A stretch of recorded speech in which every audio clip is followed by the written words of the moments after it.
Hello guys, तो ये बाकी के एपिसोड नंबर 5 है। अगर 4 3 2 1 आपने नहीं देखा है तो मैं गुजारिश करूंगा आप पहले उसे देख लीजिए, आपको ज़्यादा समझ आएगा। तो चलिए 5th एपिसोड को शुरू करते हैं। हानायामा बाकी के घर के बाहर बाकी का इंतज़ार करते रहता है। जैसा कि आपको मालूम है, बाकी की मदर का सेक्रेटरी ने हानायामा को बाकी से लड़ने के लिए पैसे दिए हैं और सेट किया है। हानायामा का राइट हैंड आकर उससे कहता है, बॉस अब हमें चलना चाहिए। फिर हानायामा कार में बैठकर जाने लगता है और बाकी उधर माउंटेन ट्रेनिंग कंप्लीट करके आते रहता है। बगल वाली गली से हानायामा पार होता है और बगल वाली गली से बाकी निकलता है। बाकी यासा के दांत को देखकर खुद को इंस्पायर करता है, क्योंकि अब उसे किसी चीज का डर नहीं है। यासा ने बाकी को अपना दांत खुद ही से दिया रहता है, इसका मतलब यासा बाकी की रिस्पेक्ट करता है। और अगर भाई आप में से किसी को समझ नहीं आ रहा है ये यासा कौन है, तो आपसे मैं रिक्वेस्ट करूंगा कि आप एपिसोड 1 से जाके देखिए, आपको सब समझ आने लगेगा। बाकी घर के पास जैसे पहुंचता है उसे एक फील होता है कि मेरा कोई पीछा कर रहा है। बाकी पीछे मुड़कर देखता है तो उसे मालूम चलता है कि उसकी मदर का सेक्रेटरी है।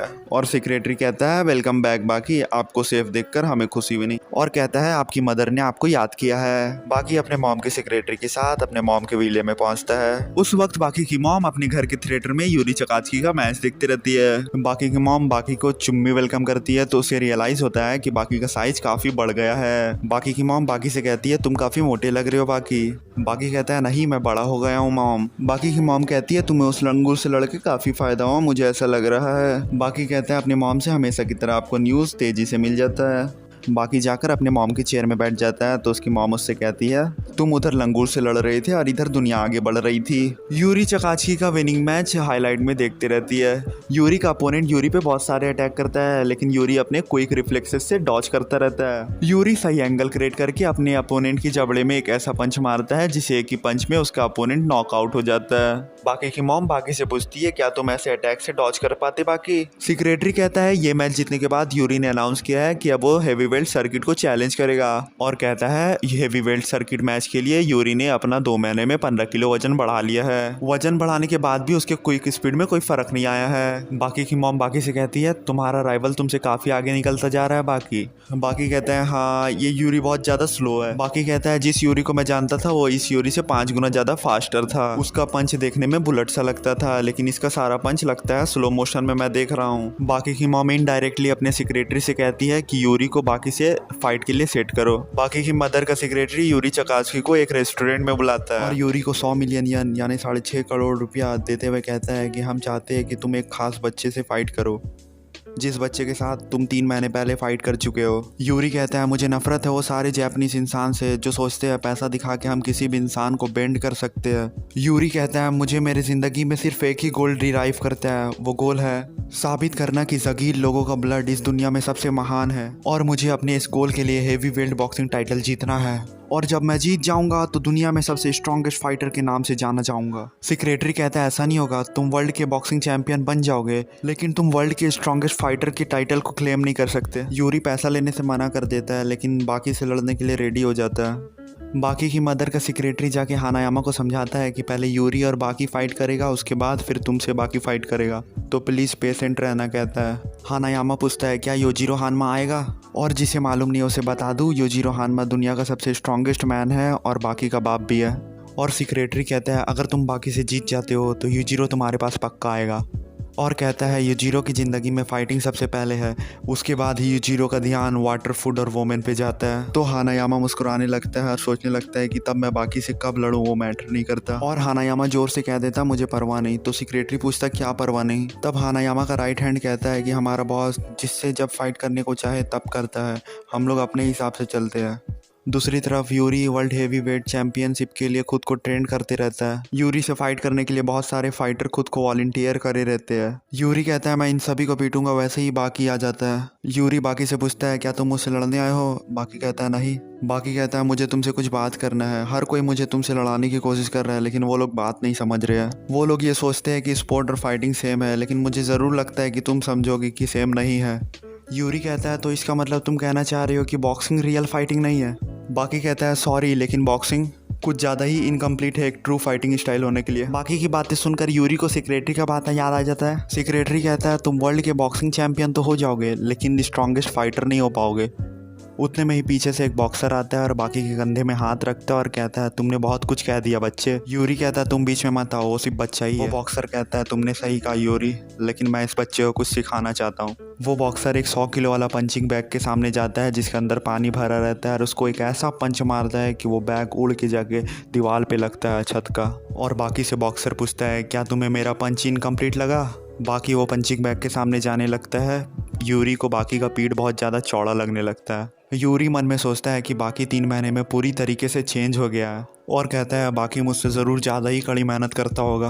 बाकी जाता है एक पंचिंग बैग के सामने मजबूत सा पोस्चर लेता है और अपने पावर को पूरी तरीके से उंगली में कंसंट्रेट करके एक ऐसा स्क्रैच मारता है कि वो 100 किलो का बैग फट जाता है और पानी नीचे गिरने लगता है। उस जिम के सारे लोग देखकर भाग हो जाते हैं कि इसने उतने मोटे 100 किलो संभाले हुए बैग को अपनी उंगली से फाड़ दिया।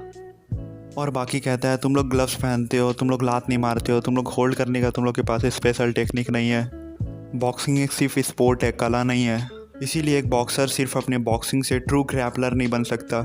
यूरी चकाची का भी मैच शुरू होने वाला रहता है, लेकिन यूरी चकाची के दिमाग में बाकी का बात घूमता रहता है जो बाकी ने अभी तुरंत कहा। एक सच्चा ग्रैपलर बनने के लिए बॉक्सिंग इनकम्प्लीट सा है, लेकिन जो भी तुम कर रहे हो इनक्रेडिबल है। यूरी अपने मन में कहता है शायद तुम्हारी बातें सही है बाकी, लेकिन इस पल में मेरे पास बस यही है। कोच आता यूरी से कहता है फाइटिंग का टाइम हो गया, चलो चैंप। यूरी कहता है मैं खुद को प्रूव करूंगा, भले ही ये इनकम्प्लीट है या कंप्लीट है। और यूरी अपने वेटिंग रूम से अरीना की ओर निकल जाता है और दूसरी तरफ बाकी अपने मॉम के पास पहुंच जाता है यूरी का वर्ल्ड हैवीवेट सर्किट मैच देखने के लिए। बाकी की मॉम बाकी से पूछती क्या तुम्हें चिंता हो रही है। बाकी कहता है हाँ थोड़ी सी हो रही है। हानायामा यूरी को अरीना जाने वाले रास्ते में रोकता है। हानायामा का गैंग यूरी के पूरे टीम के गले में चाकू सटा देता है। हानायामा यूरी के सामने खड़ा होने के बाद अपना चश्मा उतारकर अपने पॉकेट में रखता है और यूरी पर अटैक करने जैसे जाता है। यूरी हानायामा के मुक्के को डॉच करके हानायामा को फाइट मारता है, लेकिन हानायामा को ज़्यादा कुछ फ़र्क नहीं पड़ता है क्योंकि हानायामा गेंडा रहता है, मोटी चमड़ी रहता है। हानायामा यूरी का एक हाथ पकड़ लेता है और फिर टान कर अपने दोनों हाथों से उसके उस हाथ को फोर आर्म हिस्से को पकड़ लेता है और फिर उस हिस्से में बहुत ज़ोर से प्रेशर देके ट्विस्ट करके ब्लड से उसके हाथ को बैलून जैसा फोड़ देता है। यूरी दर्द से चिल्लाने लगता, छटपटाने लगता, उसका दिमाग ख़राब हो जाता है। कोच देख के बहुत ज़्यादा चौंक जाता है क्योंकि यूरी का लेफ्ट हैंड फट गया रहता है पूरी तरीके से। उतने बुरे सिचुएशन में यूरी को बाकी का बात याद आता है कि बॉक्सिंग इनकम्प्लीट फाइटिंग स्टाइल है।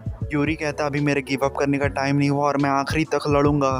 और कहता है जगील वॉरियर क्योंकि ऐसा ही करते हैं। हानायामा बहुत ज़ोर से पंच मारता है कि यूरी हल्का हल्का बेहोश जैसा होने लग जाता है। एक रिपोर्टर कहता है कि यूरी काफ़ी देर पहले अरीना की ओर अपने वेटिंग रूम से निकल चुका है। सभी लोग यूरी के अरीना पहुंचने का इंतज़ार करते रहते हैं। यूरी को अपने बचपन का याद आता है जहां वो अपने ग्रैंडफादर से ट्रेनिंग ले रहा रहता है। उसका ग्रैंडफादर उसे पीटता है। यूरी रोते हुए कहता है मैं हारना नहीं चाहता ग्रैंडफादर, किसी से नहीं, आपसे भी नहीं। उसका ग्रैंडफादर कहता है मेरे प्यारे यूरी, सगील वॉरियर कभी हार नहीं मानते। अगर कोई तुम्हें मार कर चित कर देता है तो वो तुम्हारा सच्चा हार नहीं होता। सच्चा हार तभी होता है जब तुम दिल से मान लेते हो कि मैं इससे जीत नहीं सकता। यूरी के दिल में ये सारी फीलिंग होने की वजह से यूरी अपने आप ही खड़ा हो जाता है। उसका कोच कहता है यूरी खड़ा मत हो प्लीज़। हानायामा का राइट हैंड कहता है कि बॉस के डायरेक्ट हिट खाने के बाद भी ये खड़ा हो रहा है। सही में वर्ल्ड क्लास फाइटर सब में कुछ बात होती है। यूरी खड़ा होता है तो यूरी को ऐसा लगता है कि वो अपने मंगोलिया के होम टाउन में खड़ा हुआ है। हानायामा दौड़ते हुए आता है और एक पंच ऐसा मारता है कि यूरी दीवार में फिट हो जाता है। न्यूज़ में ब्रॉडकास्ट हो जाता है कि यूरी जब अरीना की ओर आ रहा था तब कुछ गैंगस्टर ने उस पर हमला किया और उसका हालत बहुत गंभीर कर दिया है। बाकी की मदर का सेक्रेटरी कहता है ये हानायामा का काम है। करंट सिनेरियो में जापान का सबसे ज़्यादा दंगा फसाद कराने वाला व्यक्ति कोरू हानायामा ही है। और सेक्रेटरी हानायामा के राइट हैंड की उस बात को याद करता है जब वो कहता है कि हम लोग अपने हिसाब से काम करते हैं। और सेक्रेटरी कहता है कि जापान का कोई भी गैंग कोरू से लड़ना नहीं चाहता, वो लोगों के हाथों को अपने हाथ से दबाकर फोड़ देता है। बाकी की मदर कहती है सुनने से बच्चा कमाल का लग रहा है। और सेक्रेटरी बाकी से कहता है जब आप उससे लड़िएगा तो अपने हाथ का ख्याल रखिएगा। बाकी की मदर कहती है अगर तुम्हारे फादर ये सुनते तो एक्साइटमेंट से उछल पड़ते। बाकी कहता है मुझे नींद आ रही, मैं घर जा रहा हूँ, कहकर निकल जाता है। बाकी की मॉम कहती है मुझे पुराने बातें याद आ गए, जब भी मैं इसे नया टॉय ला के देती थी तो ये अपना एक्साइटमेंट इसी तरीके से छुपाता था। बाकी तुरंत ही हानायामा ग्रुप के यहाँ पहुँच जाता है। हानायामा ग्रुप के सारे मेंबर बाकी को रोकने की कोशिश करते हैं लेकिन बाकी सबको ठेलते हुए अंदर की ओर आ जाता है। बाकी कहता है इस तरीके से आने के लिए माफ़ी चाहता हूँ बॉस। और कहता है तुम काफ़ी फेमस हो यहाँ पर ही, मैंने किसी से भी कुछ पूछा तो वो सीधा तुम्हारे बारे में बताता है। और बाकी कहता है मैंने सुना है तुम बहुत कमाल के फाइटर हो। बाकी दौड़कर खुद का स्पीड बढ़ाने के बाद हानायामा के सामने रखे हुए टेबल पे एक लात मारता है, वो टेबल सीधा उड़कर नीचे की ओर जाता है। ये लोगों का फाइट तीसरे फ्लोर पे हो रहा है और बाकी सारे से कहता है और मुझे इंतजार मत कराओ, चलो पार्टी स्टार्ट करते हैं। हेलो गाइस, अगर आपको ये वीडियो अच्छा लगा हो तो प्लीज चैनल को सब्सक्राइब कीजिए। मेरे चैनल का ग्रोथ बहुत स्लो हो रहा है, प्लीज भाई सब्सक्राइब करके जाइएगा।